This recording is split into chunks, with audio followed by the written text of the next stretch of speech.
Hello students. Today's topic is data link layer. After physical layer, next layer is data link layer, and the responsibilities of data link layer are: first one is physical addressing, second is framing, third one is error control, fourth one is flow control, and fifth one is access control. So first we are discussing the chapter access control. Access control means when we have bus topology or other topologies, the medium is single, how the devices access the single medium. So what are the various mechanisms to handle media? So data link layer deals with the multiple access techniques. So this is the small view of physical layer and data link layer and network layer.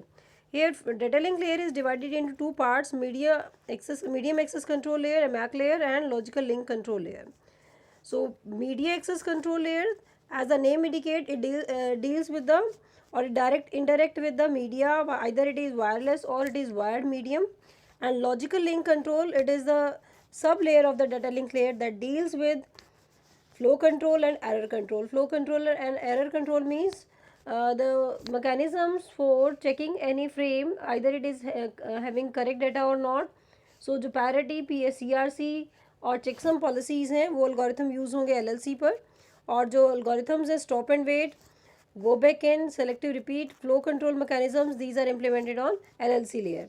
So LLC layer के लिए हमारा एक example हमारे syllabus में है SDLC. So SDLC is a protocol that is implemented on LLC sublayer. और MAC के लिए हमारे पास मल्टीपल प्रोटोकॉल्स हैं, जैसे token ring, token bus, CSMA, CDMA, TDMA, FDMA, ये सब आपके medium access control sub layer पर काम करेंगे. So data link layer is divided into two sub parts. Next one is medium access control. As the name indicate, the media access control layer or medium access control layer is a sublayer of the data link layer, responsible for multiple access resolution for several terminals. And MAC sublayer act as an interface between logical link control layer and the network's physical layer. Means MAC is interacting between LLC and physical layer. The MAC layer addressing mechanism is called physical address. MAC address जिसे हम बोलते हैं, NIC address भी इसे बोला जाता है, या हम बोले physical address. This is a unique serial number deliver data packets to a destination within a sub network. Means it the physical address is having significance within sub network. If the packet or the data is to be transmitted across the network boundary, we need logical address. So a physical network consists of one or several network segment interconnected by repeater, hub, bridge and switches, but not by IP routers. So students, repeater हम use कर सकते हैं within sub network. Within sub network means all the devices are having same network ID, hub, bridge and switches. Switches only up to 2 layers, not 3 layer. So 3 layer switch and routers are the same thing. So next is IEEE standard CSMA CD. In examination it may be asked 802.3. So 802.3 means CSMA CD. 802.4 is token bus. 802.5 is token ring. All these protocols are of MAC sublayer protocol. Next one is logical link sublayer. Logical link control layer is the upper sublayer of the OSI data link layer.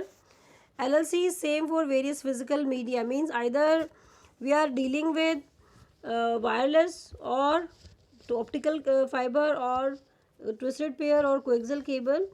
As the LLC sublayer has responsibility of flow and error control. So the mechanisms are same.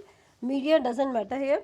So LLC sublayer is primarily concerned with multiplexing protocol transmitted over the MAC sublayer. Means एक तो इसको जो main रखना है यहाँ पर concern, that is multiplexing, जो कहाँ होगी मैक सब लेयर पर. स्टूडेंट्स देखिए, मल्टीप्लेक्सिंग टॉपिक हमने अभी रिसेंटली किया है, TDMA FDMA, sorry FDM TDM.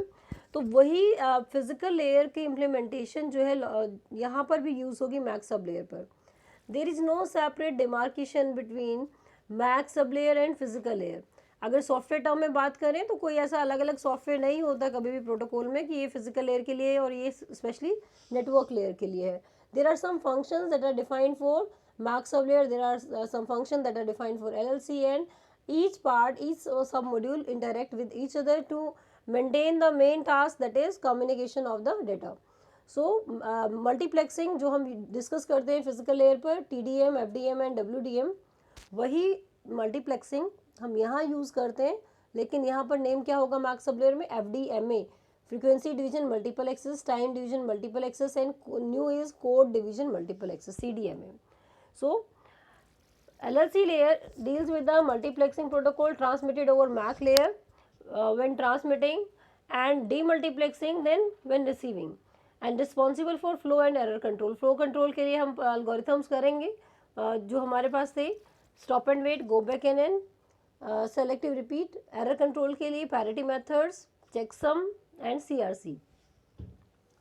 The protocol used for LLC is IEEE 802 network, and in some known IEEE 802 networks such as FDDI is specified by IEEE 802.2 standards. SDLC मैंने आपको पहले भी example दिया, ये आपके सिलेबस में भी है. तो SDLC फ्रेम फॉर्मेट क्या है, LLC सब लेयर पर यूज होगा.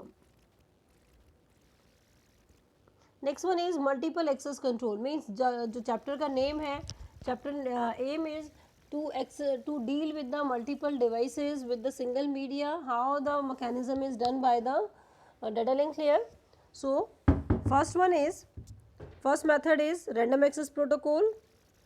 random access protocol के अंदर हमारे पास है Aloha, CSMA, carrier sense multiple access, collision detection and third one is collision avoidance.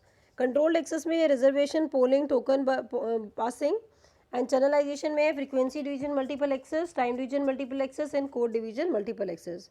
So we are starting with random access protocols. In random access protocols no station is superior. Students देखिए सबसे पहले हमारे पास जो LAN आया था वो क्या था, बस टोपोलॉजी बेस्ड. सो बस टोपोलॉजी बेस्ड LAN अगर हम माइंड में रखें यहाँ पर, तो रैंडम एक्सेस का मेन एम यही है कि कोई भी डिवाइस सुपीरियर नहीं है और कोई भी यहाँ पर किसी दूसरी डिवाइस को ऑर्डर नहीं कर सकता.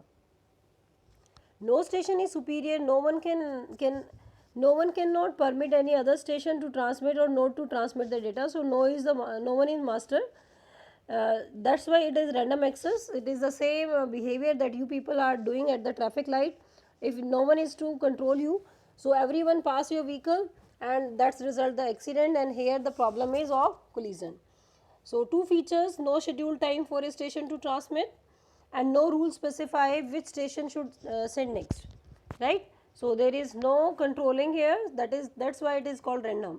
Station compete with each other for access of media. Media is single, so every device wants the access of media. There is here we are not assuming any channelization, means the channelization concept or the multiplexing concept will be with the third category, channelization. So in random access the media is single and every device want to access the media, and this is the concept of random access. कोई schedule time नहीं है और कोई rule नहीं है कब data कौन send करेगा और नेक्स्ट कौन होगा. First one is Aloha. 1970s में फर्स्ट प्रोटोकॉल आया था बस टोपोलॉजी के लिए. When station send data from data another station may send its data at the same time. Means if you are moving on the traffic light or simply on the without any traffic light cross lines, then you cross the line further from the other side, other person can bring her or his vehicle, and in the same way there may be some accident happen. So here when a station send data from another station may send its data. See students, in communication through wires there is no mechanism here. Till now, means till Aloha there was no mechanism to set any bit, either the medium is occupied or not. So simply every device think the medium is free and they simply send the data. But the problem is collision occurs and both the data parts get corrupted or get errored. So Aloha further divided into two types, pure Aloha and slotted Aloha. In pure Aloha there is no boundation again, that is totally random access. Each station send a frame whenever it has frame to send. In according to this diagram we have 4 stations and the horizontal dotted line it indicate time. Initially first device need to send data, it send the frame 1.1. Students जो एक frame को इन्होंने rectangle में show किया है और थोड़ा सा इन्होंने जो इसकी लेंथ है रेक्टेंगल की वो ज़्यादा रखी है, हर एक में सेम ही रखी है। इसका एम है कि एक फ्रेम को at the starting of the line से लेकर एंड ऑफ द लाइन जाने में इतना टाइम लगेगा। This is called propagation time. Propagation time, और we can say it is also called TP propagation, or sometime it is called TFR, frame transmission time. So it is equal for each frame. In this diagram we are assuming all frame need equal time, either it is sending it to adjacent device or sending from one end of the LAN to the last end of the LAN. So students, in diagram we are assuming this is propagation time. So every device is free to send. So initially 1.1 is transmitted by the station 1. Next station 2 have some data within, before that station 3 have some data. So station 3 send 3.1, station 2 send 2.1, then station 4 have something 4.1, and within this time station 1 again send a frame at 1.2. Next, so on, frame number 2.2, frame number 4.2, and at last frame 3.3. So in this scenario, the dark color shade boxes or the dark strip shows there is collision, means this is the time when collision occurs. And without any dark, or without any dark shaded portion, it means frame 1.1 and 3.2, these two are transmitted without any, there is no collision, but these collides, so all are corrupted here, all are having error. So pure aloha, if we see the concept, यहाँ पर हमने frame कितने send किए, that is total 8 frame हमने send किए, लेकिन safely कितने पहुँचे हैं, only 2. So this is the limitation of pure Aloha कि आपने कोई टाइम फिक्स नहीं किया, जिसका जब मन करे वो मीन्स जिसके पास जब भी डेटा है वो ट्रांसमिट कर सकते हैं. Next one is pure Aloha algorithms. Students, you need to understand the flow chart once only. अगर एक बार आपको ये फ्लो चार्ट समझ आ जाता है तो चैप्टर में जितने भी एल्गोरिथम्स हैं सभी आपको क्लियर हो जाएंगे one by one. So first one is start. Station has a frame to send. Initially first time कोई डिवाइस फ्रेम सेंड करती है तो के हमने लिया है यहाँ पर 0. K 0 means first time it is sending the frame. Send the frame. Next is wait time out. Wait time out, it is twice of propagation time. Twice of propagation time. Why it is twice of propagation time? Because आपको अभी बताया कि propagation time is the time, ये यहाँ से आपने भेजा तो यहाँ से लगा TP और ये गया फ्रेम और उसकी acknowledgement आते आते फिर से टाइम लगा कितना, TP. So that is twice of propagation time. This is source and this is destination suppose. ठीक है, जब भी कोई फ्रेम होता है तो उसको फ्रेम को सेंड किया जाता है और साथ में यहाँ पर एक एक्नॉलेजमेंट भी सेंड की जाती है. So send the frame. Wait time out means wait किया, एक्नॉलेजमेंट नहीं रिसीव हुई. अगर एक्नॉलेजमेंट रिसीव हो गई है एवरीथिंग इज़ ओके. अगर एक्नॉलेजमेंट रिसीव नहीं हुई है तो फ्रेम को नेक्स्ट टाइम फिर से भेजा जाएगा और के को अपडेट किया जाएगा. अब के को अपडेट किया गया 0 + 1, दिस इज के नाउ बिकम्स 1. सो स्टूडेंट्स, के की एक लिमिट डिफाइन की जाती है कि आप अगर कोई भी ट्रांसमिशन मैकेनिज्म लें तो कितनी बार आप रीट्रांसमिट कर सकते हैं. It may be 15. तो यहाँ पर इन्होंने नॉर्मली 15 लिया है किसी भी एल्गोरिथम में. मैक्सिमम 25 हो सकता है, इससे ज़्यादा नहीं. सो के मैक्स इज़ 15. अब यहाँ पर कंपैरिजन करना है. Next is K greater than K max. K की वैल्यू भी 1 थी. No means go upside. Choose a random number R between 0 and 2 k - 1. अब की बार के क्या था, 2 ⁻1 - 1, दैट इज 1. 0 और 1 के बीच में कोई भी रैंडम नंबर जनरेट करेंगे, इधर 0 और 1. अब नेक्स्ट है wait for back off time. What is this back off time? We need to understand this concept back off. Back off का मतलब होता है आप नेक्स्ट टाइम सेंड करने से पहले कितना वेट करेंगे. ठीक है, अब यहाँ पर लिखा है इन्होंने, that is R random number into TP और TFR.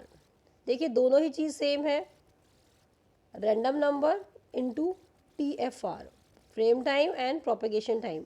टिपिकल टर्म्स में दोनों में माइनर डिफरेंस है, लेकिन अभी हम सिर्फ एब्सोल्यूट में एज्यूम कर सकते हैं कि जितना टाइम आपका यहाँ से first end of the bus topology के स्टार्टिंग स्टेशन से लास्ट स्टेशन तक पहुँचने में जितना टाइम लगता है, that is propagation time and it is same as the frame transmission time. So students, अब यहाँ पर नेक्स्ट जो मेन मैटर करेगा वो होगा कितनी बार आपका अटैम्प्ट हो चुका है. अभी तो हमारा अटैम्प्ट फर्स्ट टाइम था, ये हमने लिया 1, रैंडम नंबर सपोज 0 या 1 में से कोई भी एक लिया. Propagation time, suppose propagation time मान लेते 0.25 माइक्रो सेकेंड, ये इतना है. तो 0.25 माइक्रो सेकेंड के लिए ये वेट करेगा और उसके बाद ये फ्रेम को सेंड करेगा. फ्रेम सेंड करेगा, फिर से टाइम आउट के लिए वेट करेगा. हम फ्लो चार्ट में इधर पहुंच चुके right hand side, wait time out, ठीक है. उसके बाद फिर भी अगर लगता है कि नहीं एक्नॉलेजमेंट रिसीव हुई, के को अपडेट किया, के बिकम्स नाउ 1 + 1 दैट इज़ 2. अब यहाँ फिर से कंपेयर किया, 2 इज़ ग्रेटर देन 50, नो. फिर से कोई रैंडम नंबर चूज़ किया. रैंडम नंबर अब की बार क्या हो जाएगा, 0 to 2 raised to power 2 - 1 that is 3. 0 से लेकर 3 तक कोई भी रैंडम नंबर जनरेट किया हो सकता है, आपकी बार ये 3 हो. और अब यहाँ पर जो ये रैंडम नंबर सपोज अगर मान लीजिए 3 आ जाता है, तो this time it will be, this is 0.75 micro second. तो जैसे जैसे आपके नंबर ऑफ अटैम्प्ट बढ़ेंगे ये बैक ऑफ टाइम बढ़ सकता भी है और उतना भी हो सकता है. क्यों? क्योंकि रैंडम नंबर पर डिपेंड करेगा कि रैंडम नंबर क्या जनरेट हुआ है. अब मान लेते हैं यहाँ पर कि इधर अब 10 अटैम्प्ट हो चुके हैं. K10 यहाँ हो चुका था, K10 + 1 this is 11, K is 11. 11 is greater than 15, no. तो रैंडम नंबर चूज़ कीजिए कहाँ से, 0 to 2 raised to power 11, ठीक है. ये 0 to 2 raised to power 11 means कितना हुआ, 0 to 2096 1024 sorry 1020 0 to 2 raised to power 11 and this will be 0 to 2048. इनमें से कोई भी रैंडम नंबर जनरेट हुआ. सपोज रैंडम नंबर जनरेट हुआ 1500 हम ले लेते हैं. 1000 random number R is equal to 1500. कोई भी रैंडम नंबर, ये रैंडम नंबर के लिए भी एल्गोरिथम रन होता है, मीन्स यहाँ भी एक सॉफ्टवेयर ही रैंडम नंबर जनरेट करेगा, मैनुअली नहीं होगा, क्योंकि मैनुअली होगा तो बायस्ड होगा. So it is also a software और algorithm that generate the random number between 0 to 2 raised to power k - 1. अब की बार क्या होगा, वही प्रोपेगेशन टाइम 0.25 माइक्रो सेकेंड. देख लीजिए अब की बार वेटिंग टाइम कितना आएगा, ज़्यादा आएगा. सो प्योर अलोहा हो, स्लोटेड अलोहा हो, CSMA CD सभी में यही कंसेप्ट चलेगा. एक बार समझना बहुत ज़रूरी है कि इनिशियली 0 था, फ्रेम सेंड किया, टाइम आउट के लिए वेट किया कि फ्रेम सेंड करने में और एक्नॉलेजमेंट आने में कितना टाइम लगेगा. अगर एक्नॉलेजमेंट आ गई है, सब कुछ सही है, नहीं आई है तो के को अपडेट किया और चेक किया क्या हम इतनी बार भेज चुके हैं जो लास्ट लिमिट है, नहीं है. अगर इतने 15 टाइम आप भेज सकते हैं और 15 टाइम अभी नहीं हुआ है तो आप एक रैंडम नंबर चूज़ करेंगे, मीन्स एल्गोरिथम चूज़ करेगा between 0 to 2 raised power k - 1. As the number of attempts increases, the random number may be become large और according to the random number the waiting time, back of time जिसे हम बोलते हैं, this back of time become large. So हर एक term का meaning देख लीजिए. K is the number of attempt, P means propagation time, FR means average transmission time for a frame, both are equivalent, and TB is that is back of time. ये वो time है जिसको हम next time भेजने से पहले frame को उतना टाइम हम वेट करेंगे कि सो दैट कि अगर कोई दूसरा फ्रेम सेंड कर रहा है तो हम अपना फ्रेम सेफली सेंड कर पाएँ. This is pure Aloha. Students यहाँ पर कोई और रूल नहीं है, कभी भी कोई भी भेज सकता है. सिर्फ ये रूल भी हमने इतना लिया है कि जितनी नंबर ऑफ अटैम्प्ट होंगे उतने टाइम हम बैक ऑफ टाइम कैलकुलेट करेंगे उसके अकॉर्डिंग रैंडम नंबर जनरेट करते हुए. अब ये कहते हैं वल्नरेबल टाइम क्या है, वो टाइम जहाँ पर कोलिजन के चांसेस सबसे ज़्यादा हैं. अगर हम इस फिगर को दोबारा भी देखें कि मान लीजिए यहाँ पर फर्स्ट फ्रेम आपने अभी अभी सेंड किया, यहाँ की सेकंड फ्रेम इस टाइम पर स्टार्ट हो गया, इस टाइम पर यहाँ इसका लास्ट बाइट या लास्ट बिट जाने वाली थी और इसकी फर्स्ट बिट, ये दोनों कोलाइड हुए. चाहे वो लास्ट और फर्स्ट ही क्यों ना हो, कोलाइड हो गए तो दोनों का मीनिंग दोनों ही यूजेबल नहीं होंगे. So maximum time vulnerable time क्या है, एक तो TFR एक फ्रेम को ट्रांसमिट होने में जितना टाइम लगता है और एक दूसरे फ्रेम को ट्रांसमिट होने में कितना टाइम लगता है, that is 2 into frame transmission time. इतना टाइम ऐसा है जहाँ पर कोलिजन के चांसेस हैं, ठीक है। अगर हम इसको सिंपली रिलेट करें तो हमें भी इतने स्पेस चाहिए होता है कोलिजन ना हो कि आपकी गाड़ी की जितनी लेंथ है, ठीक है, उतनी सामने वाले की गाड़ी की लेंथ है, तो दोनों एक दूसरे से कोलाइड ना हो, तो इतना तो डिस्टेंस होना चाहिए इवन। तो यहाँ पर हमारे पास जो कंसेप्ट था टाइम से रिलेटेड था, तो टाइम हमने क्या एज्यूम किया इसके अंदर कि time is vulnerable time is twice of the frame transmission time. We assume that the station send fixed length frame with each frame taking TFR, it is reverse, TRF लिखा हुआ है, TFR है ये, TFR second to send. So हमारा vulnerable time या maximum time जिसमें collision हो सकता है वो क्या होगा, twice of the frame transmission time. I hope it is clear to you. Next one is slotted aloha. Slotted aloha क्या कहते हैं कि आप एक टाइम फिक्स कर लीजिए, एक टाइम फिक्स कर लीजिए मीन्स अगर हम कहते हैं कि ट्रैफिक लाइट पर की बात, यहाँ पर स्टेशन ट्रैफिक लाइट पर आप सब खड़े व्हीकल्स के साथ, और हमने फिक्स कर दिया है कि एक साइड का व्हीकल और दूसरी साइड का व्हीकल, दो साइड का व्हीकल हमारा निकलेगा लेकिन फिक्स टाइम पर, एक साइड का नहीं कर रहे, दोनों साइड का व्हीकल निकल सकता है लेकिन फिक्स टाइम पर। तो फिक्स टाइम मीन्स इसी टाइम पर ही कोलिजन हो जाएंगे जितने होने, फिर नेक्स्ट टाइम जो नेक्स्ट स्लॉट होगा वो दूसरों के लिए होगा। तो यहाँ पर time is divided into slots as these are not vehicle in any direction, these are simply frames, वो किसी भी डायरेक्शन में हो सकते हैं, मीडियम एक ही है। the frame is time is divided into slots and force the station to send the frame only at the beginning of the time slot. एक टाइम स्लॉट फिक्स कर दिया, अगर स्टेशन 1 के पास था कुछ इनिशियली तो उसने सेंड किया, लेकिन इस टाइम स्लॉट के अंदर अगर ये हमारा टाइम स्लॉट है सपोज 5 माइक्रो में, आप एज्यूम कर लीजिएगा, दिस इज़ 10, 15, 20, 25, ठीक है, और ये 30, जो भी आप टाइम इसके हम क्लॉक ही मान लेते हैं। तो मान लेते हैं थर्ड क्लॉक पर फ्रेम स्टेशन नंबर 2 के पास फ्रेम नंबर 2 था, उसको सेंड करना था 2.1, लेकिन as per the rule of slotted ALOHA आप सिर्फ फ्रेम तभी सेंड कर सकते हैं at the beginning of the time slot. Same way अगर थर्ड के पास कोई फ्रेम है 3.1 और ये आया इसके पास फोर्थ क्लॉक पर ये सेंड नहीं कर सकते, उसको कब तक वेट करना होगा, जब तक नेक्स्ट टाइम स्लॉट स्टार्ट नहीं होता। और नेक्स्ट टाइम स्लॉट कब स्टार्ट होगा, फिफ्थ क्लॉक पर।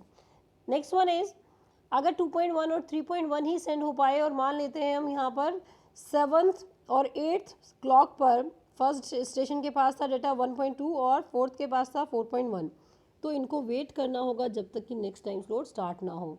इससे क्या चांस होगा कि अगर कोलिजन होगा तो एक ही स्लॉट में हो जाएगा, इसी स्लॉट में कोलिजन हो चुका होगा, जैसे यहाँ पर दिखाई दे रहा है डार्क शेड, तो ये कोलिजन हो चुके हैं। एटलीस्ट जो सेफली पहुँच सकते हैं वो सेफली पहुँचेंगे। सेम नेक्स्ट अगर डायग्राम को हम देखें पिछला और ये, यहाँ पर कोलिजन हुए 4 फ्रेम्स के और सेफली पहुँचे हैं अगेन हमारे 4 फ्रेम्स। तो वल्नरेबल टाइम कितना रह गया है, TFR, it is again written wrong, TRF लिखा हुआ है, TFR है frame transmission time. So vulnerable time कम हो जाता है in slotted ALOHA. Next concept is carrier sense multiple access, means अगर कोई ऐसा मैकेनिज्म हो जिसमें आप देख पाएँ कि मीडियम बिजी है या फ्री है, यही सेम कंसेप्ट हम आर्किटेक्चर में भी यूज़ करते हैं, आइदर बस इज़ फ्री और allotted, so occupied. So the bit is set by the mechanism by the protocol. Carrier sends multiple access, each station sends the medium before trying to use it. तो उस bit के according check किया जाएगा, sense किया जाएगा the line is idol और busy. अगर line free है तो यहाँ पर स्टेशन अपना डाटा सेंड कर सकते हैं, बट प्रॉब्लम क्या है, मान लीजिए ए ने टाइम T1 पर इसको डिवाइस को मीन्स मीडिया को ऑक्यूपाई किया, और उसी टाइम पर दूसरे डिवाइस जेड ने सेंस किया मीडियम फ्री था। अब T1 ने जो बिट को सेट किया कि लाइन बिजी है, इस बिट पैटर्न को प्रोपेगेट होने में जेड तक टाइम लग जाता है, और वो टाइम जब तक वो जेड डिवाइस तक ये अनाउंस होगा the medium is busy, Z ये सेंस कर चुका है कि मीडियम इज़ फ्री, इधर से T1 ने सेंस किया और उसको ऑक्यूपाइड शो किया, but it takes some time to be propagated in the entire bus, entire LAN. Until that the JET device has transmitted frame at T2 time, station A has transmitted at t1 time and both frames collide at time t3. At t3 time the collision occur, and t4 at t5 time the frame received by the devices, but both the frames are errored because they collide in the media. So this is CSMA CD concept. CSMA concept, CD is different. CD means collision detection. So अभी हम सिर्फ एक concept कर रहे, it is not a protocol. Protocol कब बनेगा? CSMA, CD और CA. So each station sends the medium before trying to use it. CSMA reduce possibility of collision but cannot eliminate, and collision exists because of propagation delay. तो आपको वही समझाया था अभी कि अगर एक बिट A सेट भी करता है, मीडियम बिजी हो गया तो वो बिट प्रोपगेट होते हुए जेड तक टाइम लगेगा, और उससे पहले अगर जेड ने सेंस किया कि मीडियम फ्री है और इन दोनों ने डाटा सेंड किया है तो क्या होगा? कोलिजन हो सकता है. Next one is persistency strategy. Means आप किस किस तरह से डेटा को सेंड कर सकते हैं. मीन्स जैसे अभी लास्ट केस हमने देखा, मीडियम को सेंस किया और भेज दिया, तो इसके अलावा और क्या क्या ऑप्शन हो सकते हैं? These persistency strategies can be asked separately in और 1 or 2 marks. So persistency strategy define the procedure for a station that sends a medium. The medium is busy or free, and if it is free, either the station will send the data or not. So these are different strategies. First one is non-persistence. Non-persistence means a station that have frame to send will sense the medium. आपने medium sense किया, अगर line idle है तो station immediately data send कर देगा. If line is not ideal, station wait a random amount of time and then sense again. देखिए यहाँ पर जो मेन कंसेप्ट है वो क्या है? स्टूडेंट्स, हम क्लास में भी ये एग्जांपल लेते आए हैं कि सपोज़ आपको ट्रेन में जाना है या बस में जाना है, आप घर से निकले, आप स्टेशन है नियर बाय, बस स्टैंड या रेलवे स्टेशन, वहाँ जाते हैं. अगर ट्रेन वहाँ है, अवेलेबल है, आप उसमें बोर्ड होंगे और चले जाएंगे. लेकिन अगर वहाँ पर व्हीकल नहीं है, स्टेशन पर ट्रेन नहीं है, आप घर आएंगे वापस, रैंडम अमाउंट ऑफ टाइम के लिए बैठेंगे, फिर से जाएंगे.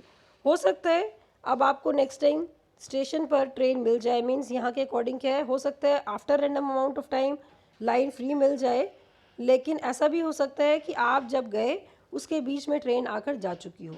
तो यहाँ पर क्या कंसेप्ट हो सकता है कि ऐसा हो सकता है कि अगर आप रैंडम अमाउंट ऑफ टाइम के लिए एक डिवाइस वेट करती है और विद इन दैट टाइम आपके पास ये लाइन आइडल हुई लेकिन किसी और ने ऑक्यूपाई कर लिया, तो इस तरह के चांसेस यहाँ हो सकते हैं.